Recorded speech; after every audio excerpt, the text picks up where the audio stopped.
And now, Peter Paul Mound's Almond Joy and Cadbury Chocolate Bars presents Alien Worlds.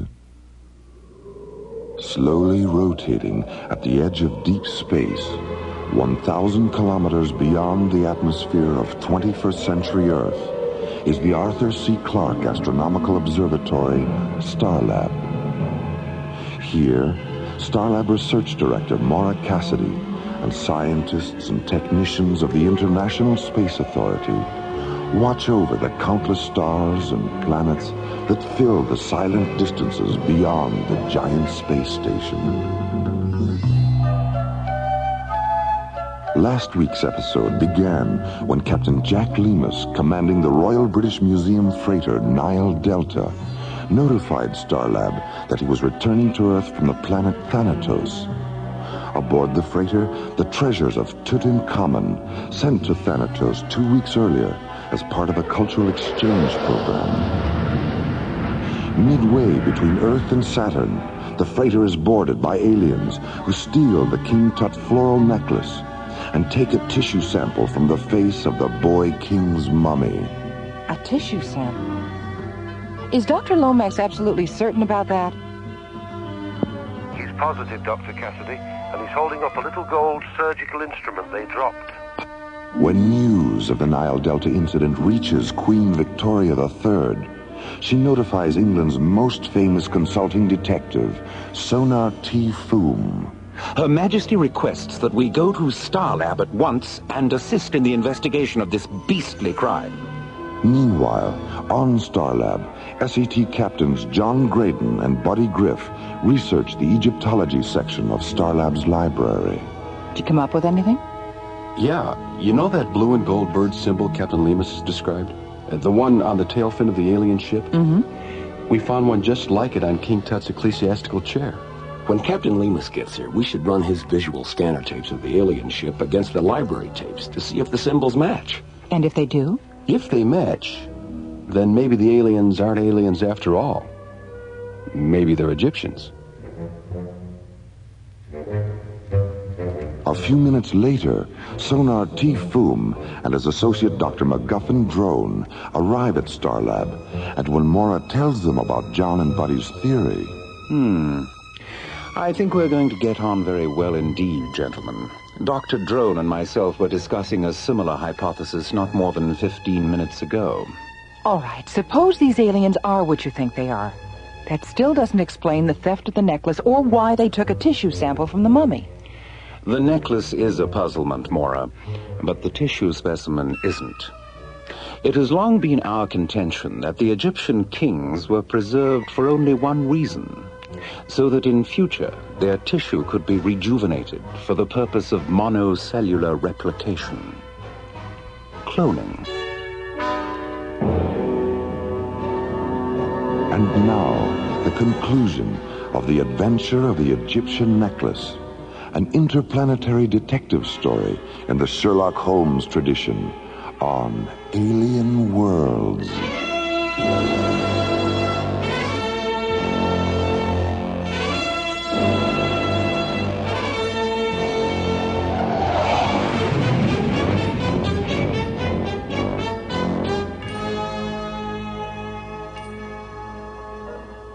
We ran the Egyptology tapes all the way back to the First Dynasty, but we couldn't find a connection with any other civilization. A lot of theories, but nothing definite. What sort of theories? Well, some historians think dynastic Egypt may have evolved from ancient Sumeria because of the similarity of their religious deities and astrological calendar. And a few renegade scholars even hypothesize that the Egyptians were the survivors of Atlantis. Look, before we get carried away by all these theories, I'd like to know one thing. Aside from religious deities and sky ships, did these civilizations share a common philosophy about where they came from? Yes, Maura, they did. They all believed they were the children of highly evolved beings who originally came down from the stars.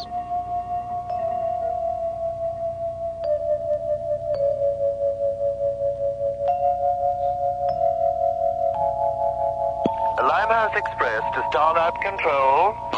The Limehouse Express? Where do people come up with these names? Who knows? This is Starlab. Go ahead, Limehouse Express. Good evening. It's Jerry, isn't it? That's right. Who are you? What's your position? My position is that I never state my position. What's the problem, Limehouse Express? No problem, Dr. Cassidy. Now, if you don't mind, I wish to speak to Mr. Froome. Does he know you? Oh, my, yes. He knows me very well indeed. I'm Professor Moriarty.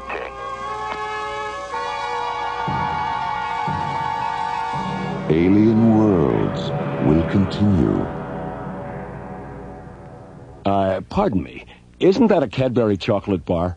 I've never tried one. Oh, that's too bad. Do you mind if I have a teensy piece? Hey, you took my bar. I'll just take a little bit.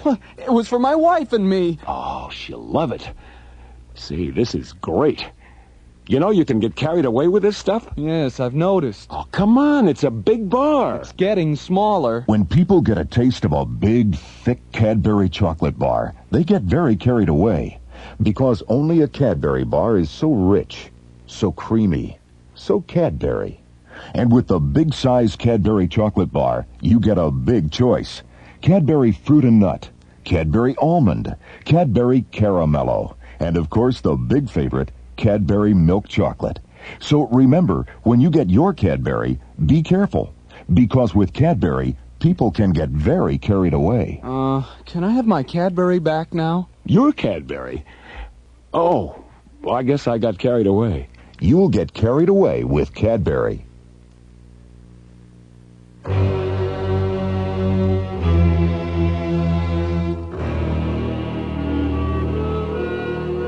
Alien Worlds continues. England's most famous consulting detective, Sonar T. Froome, and his associate, Dr. MacGuffin Drone, arrive at Starlab to investigate the theft of the King Tut floral necklace from the Royal British Museum freighter Nile Delta. Half an hour later, Starlab Control receives a transmission from the Limehouse Express, a mysterious spacecraft that refuses to give its position. Have you tried to locate him with a tracer beacon? He's neutralizing our tracer beacon with a scrambler beam that he's transmitting along with his radio signal. He's too far away for the scanners to pick him up. Very clever, Moriarty. Very clever indeed. Nearly as clever as you, eh, Froome? Well, I wouldn't go quite that far, Drone. No, I suppose not. Open B channel, Jerry. Go ahead, Mr. Froome. So, Professor Moriarty, we meet again. Ah, my dear Froome, it's so good to hear your voice. Interplanetary crime is so boring without an adversary of your caliber. What exactly is on your criminal mind? I'm in the mood for a bit of cat and mouse with you, Froome. So I thought it might interest you to know that the Tutankhamen necklace is in my possession. And the aliens who took it are being held aboard my ship. You mean the Egyptians who took it, don't you, Moriarty? Very good, Froome, very good indeed. Well, I see by the old atomic clock on the wall that we've run out of time. I do, however, want to leave you with these inspiring words. Catch me, if you can. Limehouse Express, out. Limehouse Express, indeed. Why? Does that name mean something? Moriarty's great-great-grandfather was the most cunning criminal genius of his time. His headquarters were somewhere in the Limehouse section of London. And like his great-great-grandson's spacecraft, the location of the old professor's headquarters was a constant source of mystery. If the Egyptians are working for Moriarty, why is he holding them prisoner? It just doesn't make sense. I think it's safe to assume that they were cooperating with Moriarty rather than working for him. It's obvious now that he was using them to get the necklace for himself. And we're right back at the beginning, aren't we? The beginning? Of course. Mora, you're positively inspirational. I am? Indeed you are. Drone, I think it's time we contacted the museum and had a chat with Sir Dorian. Something tells me he knows more about the origins of this case than he thinks he does. Meanwhile, near Mars, the Limehouse Express, a huge metallic gray flying wing, moves into a parking orbit between the Martian moons of Deimos and Phobos. Imprisoned in a storage compartment near the flying wing's hangar bay are Piratep and Amenhotep, the two extraterrestrial Egyptians responsible for the theft of the necklace. It was foolish and undignified, Amenhotep. The two of us sitting in Sir Dorian's office, wearing those absurd Earth costumes, trying to deceive him the way the professor eventually deceived us. Perhaps we can still redeem ourselves. It is apparent from the way the professor talks about this man Froome that they are deadly enemies. If we could reach Starlab and explain to Froome why we need the necklace, he might be sympathetic. But we'll never reach the hangar bay without a weapon. We have a weapon, Piratep. A photon pistol. I hid it in my boot as our ship was being taken aboard. Then you knew the professor was manipulating us. He's coming, Amenhotep. Hide the pistol. Well, how are the children of the sun this evening? Why have you brought the necklace here? I'll be taking it to Anshar in a few hours, and I thought perhaps you'd like to have one last look at it. Be very careful with it, won't you, my dear?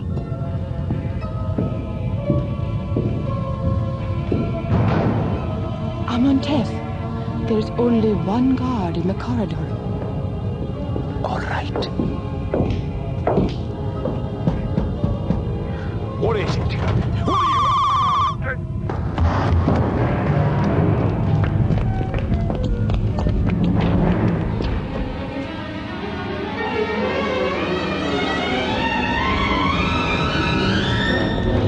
Take the necklace into the ship.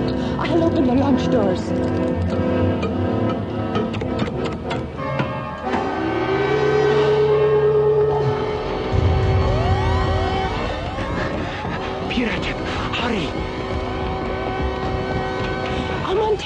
The guards are coming. Take the necklace to stop it. Piratep!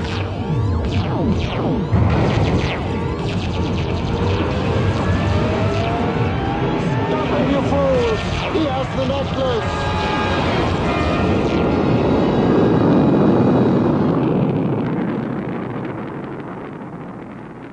Meanwhile, on Starlab, Sonar T. Froome and Dr. MacGuffin Drone sit in a conference room on G-level, analyzing a video image Sir Dorian has transmitted from the museum's employee index terminal.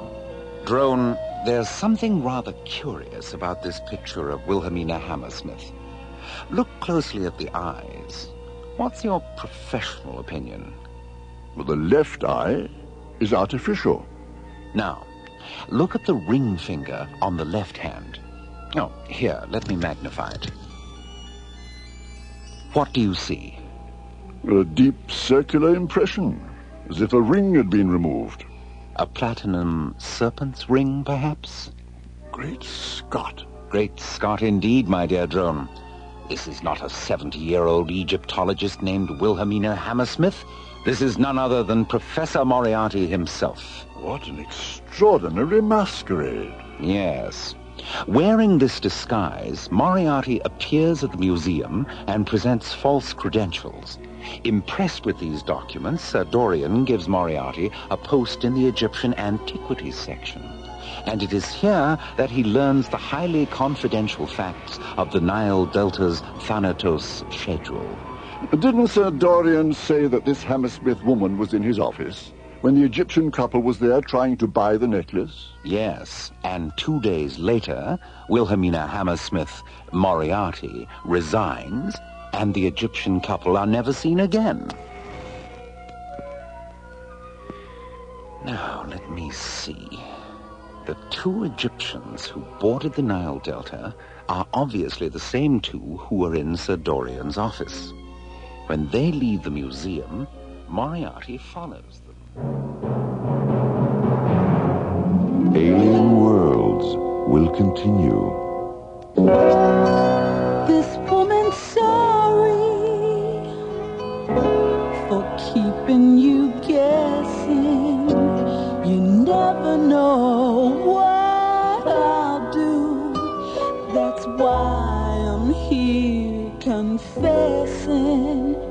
It's because sometimes I feel like a nut, sometimes I don't. Almond Joy's got nuts, Mounds don't. Almond Joy's got chocolate, coconut and munchy nuts too. Mounds got chocolate and chewy coconut. Sometimes I feel like a nut, sometimes I don't. Almond Joy's got nuts, Mounds don't. Because sometimes I feel like a nut, sometimes I don't.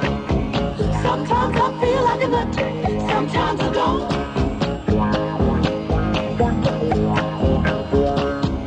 Sometimes I feel like a nut, sometimes I don't.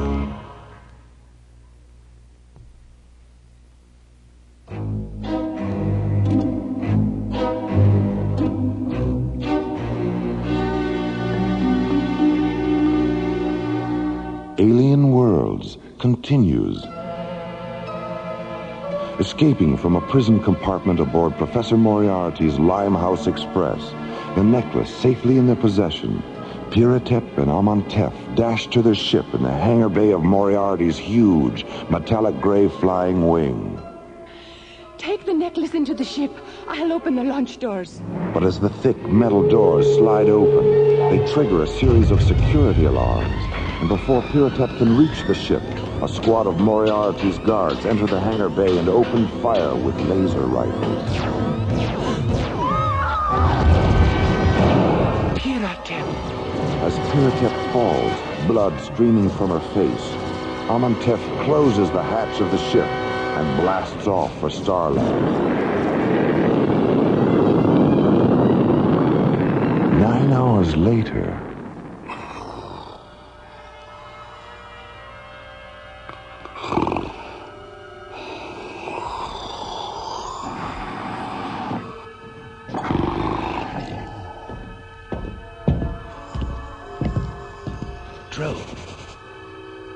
Drone, wake up.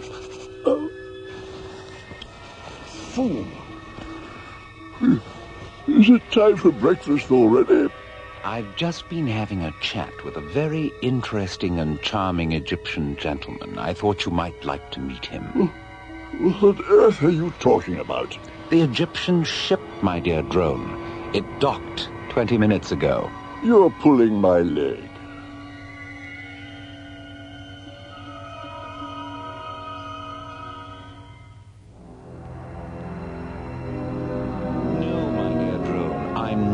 Pulling your leg. The white beads of the necklace are data storage terminals. Here, look through the lens. Good heavens. Microcircuits. The beads are emanation scanners, Doctor, that sensed and recorded the spiritual aura of the kings who wore the necklace.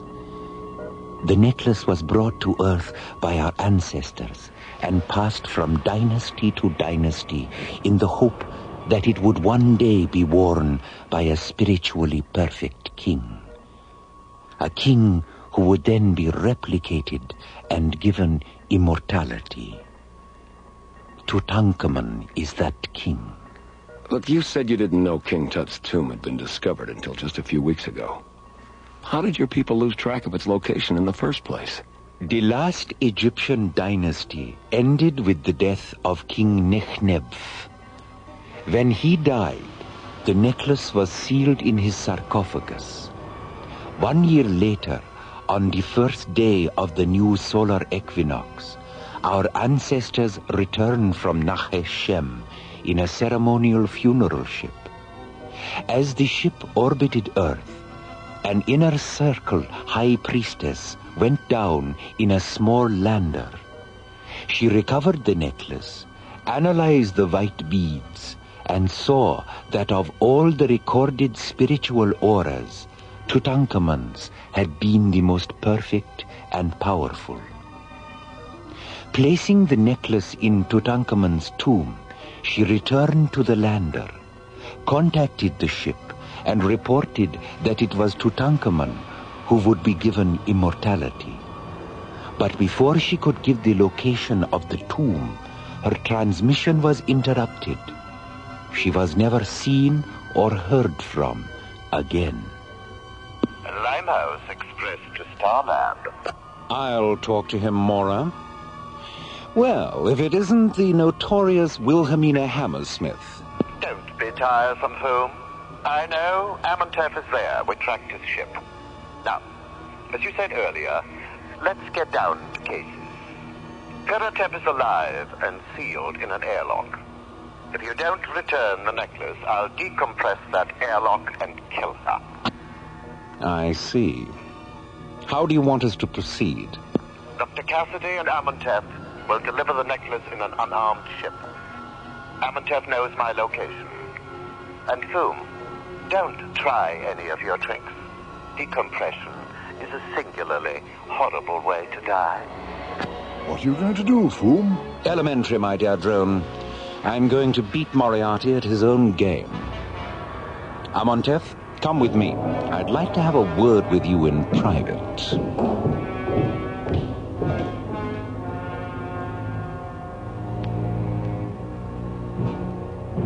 Two hours later, Amenhotep leaves Froome's quarters and returns to Starlab Control. From there, he and Mora descend to Launch Bay 15, board the Deep Space Laboratory ship Octavia, and blast off for the Limehouse Express. 9 hours later, the Octavia enters Martian space and moves into a side-by-side position with Moriarty's huge flying wing. As the two ships float in the airless void between Deimos and Phobos, an enclosed metal flex walkway telescopes from the Octavia to the personnel hatch of the Limehouse Express. After pressurizing the walkway interior, Mora stabilizes its atmosphere. A moment later, the two ships open their airlocks.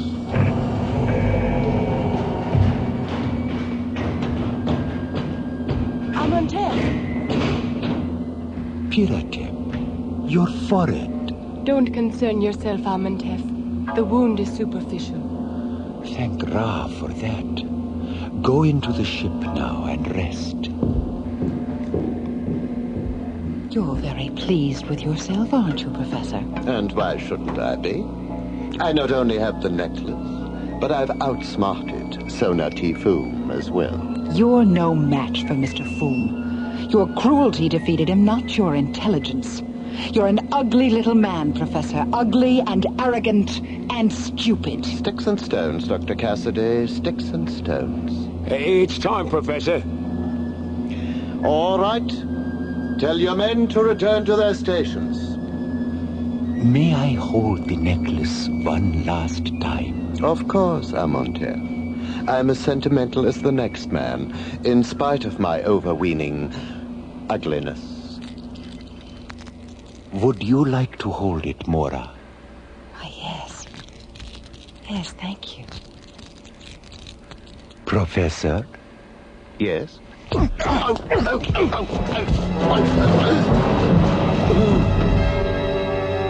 Amenhotep. Into the ship, Mora. I'll bring the professor. Professor! Guards! Guards!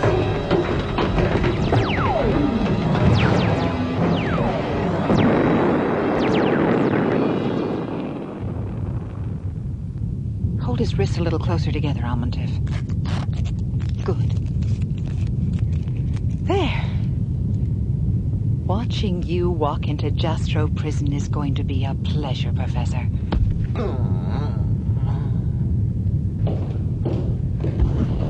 Amenhotep, how did the descendant of an ancient Egyptian high priest manage to become a master of Oriental martial arts?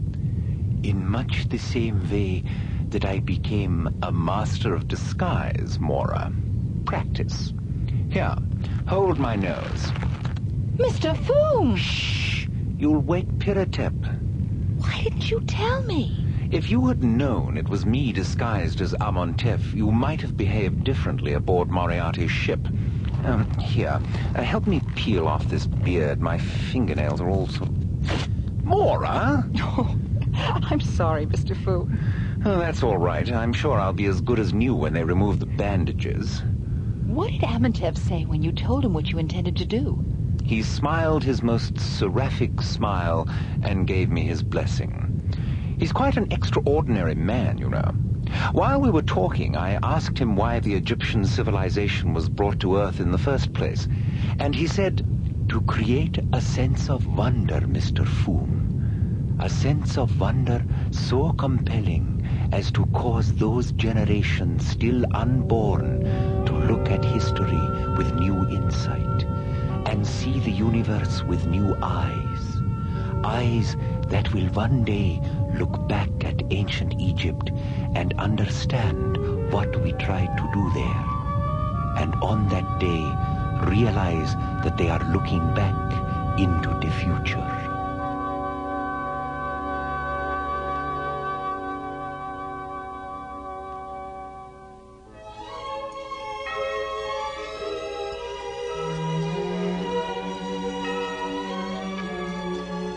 The Adventure of the Egyptian Necklace was written by Ron Thompson and starred Linda Gary, Chuck Olson, Bruce Philip Miller, and Corey Burton, with special guest stars Philip Clark, John Abbott, Lester Fletcher, Carol Bilger, and Joe Baker.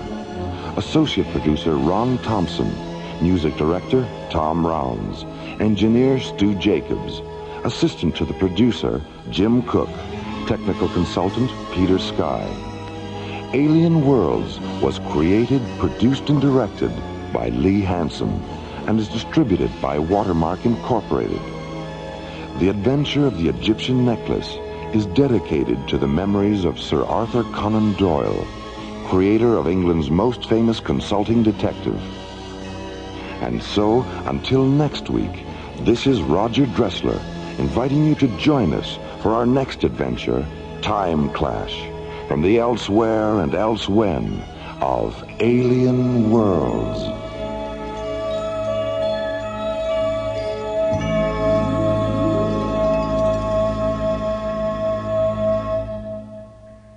Peter Paul and Cadbury Chocolate Bars hope you have enjoyed Alien Worlds.